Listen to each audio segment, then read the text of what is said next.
Chairman সাহেব, পুরো এলাকা তো তছনছ করে ফেলাইতেছে। যেখানে যাকে পাচ্ছে কোপাতে যাচ্ছে। সবাই তো আমাকে অভিযোগ করতেছে।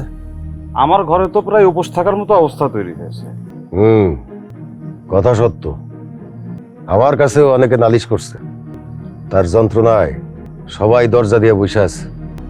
আমার বড় ছেলে আফগান, তার উপরে জিনের আসর হয়েছে।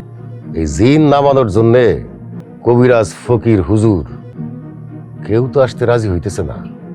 এর উপায় কি? আমি তো কোনো কুল কিনারা পাইতেছি না। চেয়ারম্যান সাহেব, আমার কাছে এটা সমাধান আছে, আপনি অনুমতি দিলে আমি বলতে পারি। বলো।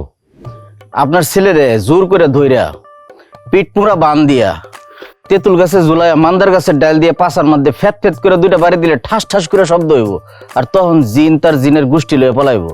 ফরিদ, চাচান, আর দুই গালে দুইটা না থাক।